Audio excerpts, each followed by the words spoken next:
Ya baik, pemirsa Gamal TV, alhamdulillah Taman Kalbu kembali lagi di sesi tanya jawab ini masih bertemakan pendidikan anak dalam keluarga, dan tentunya masih dengan narasumber Ibu Sida S. Bahmid dari Forum Penyuluh Kanwil Kementerian Agama Provinsi Maluku Utara, dan juga ada narasumber dari Ibu Haja Masni Binsi Abu Bakar, penasihat Badan Kontak Majelis Taklim Provinsi Maluku Utara.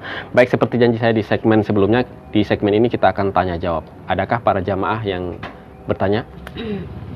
Silakan. Bismillahirrahmanirrahim.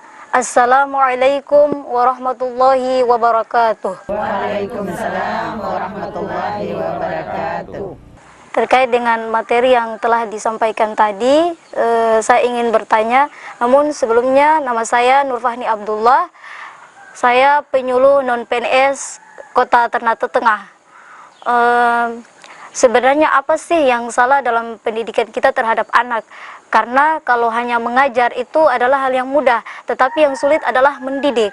Mohon penjelasannya, Ustazah. Terima kasih. Wassalamualaikum warahmatullahi wabarakatuh. Waalaikumsalam warahmatullahi wabarakatuh. Ya, mungkin langsung dijawab saja Ibu Sida. Iya. Baik, terima kasih. Bagus sekali ya pertanyaannya. Nah, satu yang bertanya tetapi jawabannya buat kita semua dan juga pemirsa yang ada di rumah.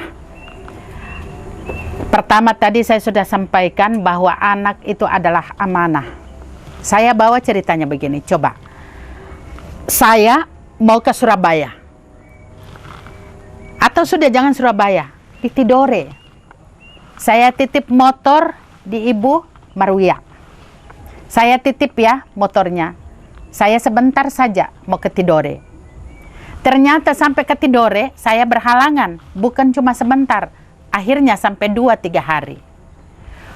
Barang yang saya titipkan, entah itu motor, entah itu yang lainnya, yang saya titipkan, begitu saya kembali mengambil barang saya, ternyata motor tadi itu setirnya sudah bengkok, kaca spionnya sudah jatuh sebelah. Pokoknya semua yang saya titipkan itu tidak lagi komplit seperti pertama sekali. Oleh karena itu, yang punya barang pasti marah. Kenapa barang saya sebagus tadi, kemarin itu bagus sekali, kenapa hari ini dia jadi begini? Lalu kemudian jawabannya adalah, mohon maaf, barang ini saya punya anak yang pakai atau saya yang pakai. Saya lihat ibu tidak balik. Maaf yang kedua, saya keseleo di jalan karena jalannya licin. Kulluhum, alasan yang Ibu Marwiyah sampaikan itu diucapkan dengan kata maaf. Sebagai tuan barang, tentunya ada sifat menerima dan juga ada sifat tidak menerima. Ya kan? Karena sudah tidak seperti aslinya lagi yang saya terima.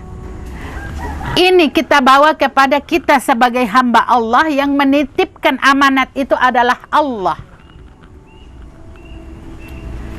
Allah titipkan anak, tetapi kita tidak manfaatkan amanah itu. Kita coret dengan coretan yang kotor. Ingat, ajaran Islam memberikan isyarat kepada kita, ma min mauludin illa yuladu alal fitrah. Tiap-tiap anak itu dilahirkan dalam keadaan fitrah, bersih, suci. Ibarat kain putih atau selembar kertas yang diberikan Allah kepada kita, kosong, tidak ada coretan apa-apa.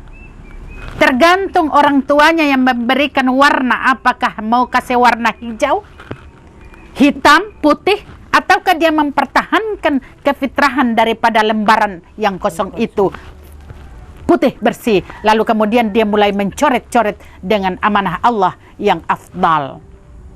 Dia tiupkan di dalam, dia coretkan, dia warnai kertas itu dengan coretan yang sangat bermanfaat. Masya Allah, tentunya tidak semudah membalik telapak tangan. Harus ada kinerja dan usaha. Dan itu bukan hanya satu orang yang bekerja. Harus ada kedua belah pihak, antara ayah dan ibu. Tadi sudah disampaikan, keluarga adalah unit terkecil. Keluarga adalah bagian daripada masyarakat.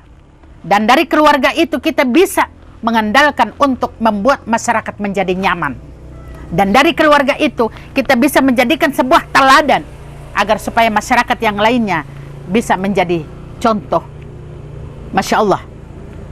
Bagaimana dengan anak yang punya kelebihan yang sifatnya tidak bisa lagi diatur dan lain sebagainya? Nah ini berarti apakah salah bunda mengandung?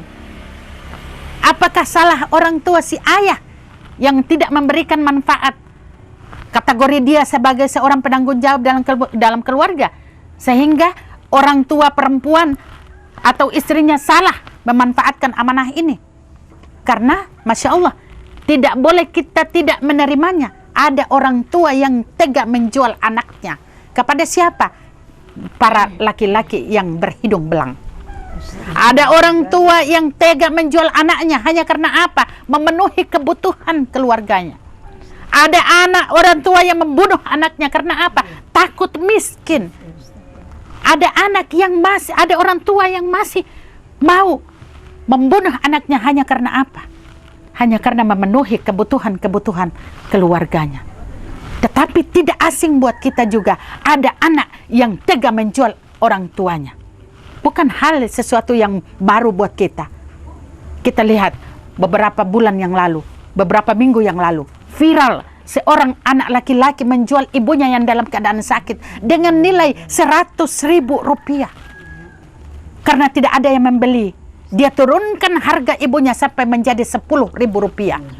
Anak laki-laki menjual ibunya dengan nilai 10.000 rupiah. Ketika ditanya kenapa dari 100.000 turun ke 10.000 rupiah, jawabannya hanya satu, saya lapar. Di mana tingkat pendidikan itu? Masya Allah. Maka disinilah yang dikatakan oleh Rasulullah, dia takutkan anak itu lahir dalam keadaan fitrah.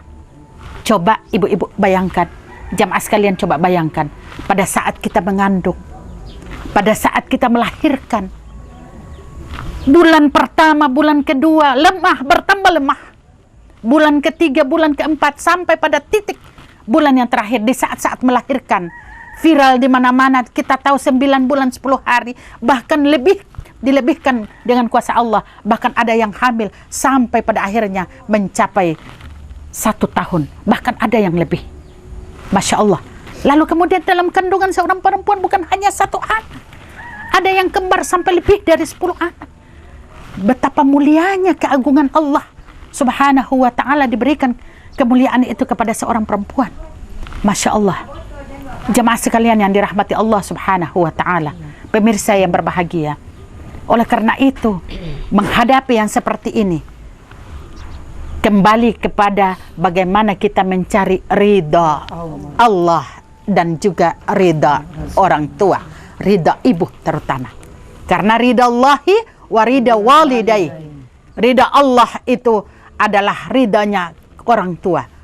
Suhtullahi wa suhtul walidai, murkanya Allah itu tergantung daripada murkanya orang tua. Masya Allah. Oleh karena itu, yang pertama sekali, memang perubahan zaman ini, coba kita bandingkan, kita hadirkan orang tua zaman dulu dengan orang tua zaman now, sekarang. Persepsi yang ada di pemikiran mereka itu antara langit dan bumi, beda jauh sekali. Orang tua dulu itu tidak sekolah, hanya batasannya SR, sekolah rakyat. Bahkan ada yang tidak mengecap pendidikan itu. Tetapi dalam budi akhlaknya jempol. Dibandingkan dengan orang tua yang sekarang, mau cari apa lagi? SD iya, SMP iya, SMA iya, perguruan tinggi iya, sarjana, profesor, doktor. Tapi kita belum tentu bisa menjaminnya bagaimana akhlaknya untuk membina keluarga, terutama anaknya. Masya Allah. Oleh karena itu, gadget inilah yang merubah tatanan kehidupan keluarga itu, bisa menjadi citra yang baik, berubah menjadi citra yang amburadul. Masya Allah.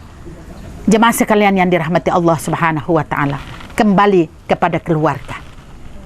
Kembali kepada keluarga. Ayo kita melihat. Oleh karena itu sering saya katakan, jangan bangun keluarga itu dengan harta, karena itu akan dikikis habis. Jangan bangun keluarga dengan tatanan pangkat derajat, karena itu akan dia beralih kepada orang lain. Tetapi kita bangun keluarga dengan fondasi akhlakul karimah, dan insya Allah ini tidak akan pernah berakhir sampai kapanpun, dan inilah yang akan dibanggakan oleh Allah bersama Rasulnya. Jemaah sekalian yang berbahagia, kita akan kembangkan ini. Sungguh banyak cerita tentang bagaimana kita mempertahankan keluarga ini dengan akhlakul karimah. Maka ini sekali lagi saya katakan, hablum minallah, ibadah kita kepada Allah, hubungan kita dengan Allah itu adalah yang tahu kita pribadi.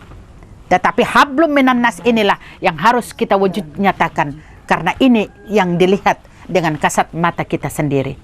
Berbaik sangka kepada orang lain, berbuat baik kepada orang lain, jangan perhitungan. Kita open, kita ikhlas, insya Allah kebaikan itu akan didatangkan oleh Allah.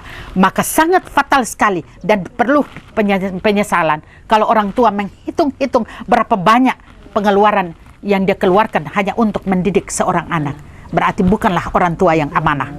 Karena orang tua perlu tanggung jawab di hadapan Allah Subhanahu wa ta'ala. Dari tadi tetes nutfah seorang suami yang dititipkan dalam kandungan kita, lalu kemudian dikembangkan oleh Allah, dimuliakan oleh Allah, lalu kemudian menjadi manusia yang sempurna. Mungkin ini Ibu Haja mungkin bisa, insya Allah mudah-mudahan ini ada manfaatnya, terutama para jamaah pendengar, pemirsa yang ada di rumah, sehingga kita bisa sosialisasikan bahwa sesungguhnya amanah Allah itu harus dijaga dengan baik. Terima kasih. Baik, luar biasa ya penjelasan dari Ibu Sida ini ya. Kita akan break dulu sebentar, ini nanti masih ada penanya di segmen berikutnya. Baik pemirsa Gamal TV, jangan beranjak dulu dari layar kaca Anda. Taman Kalbu akan kami lanjutkan setelah jeda komersial berikut ini. Tetaplah bersama kami.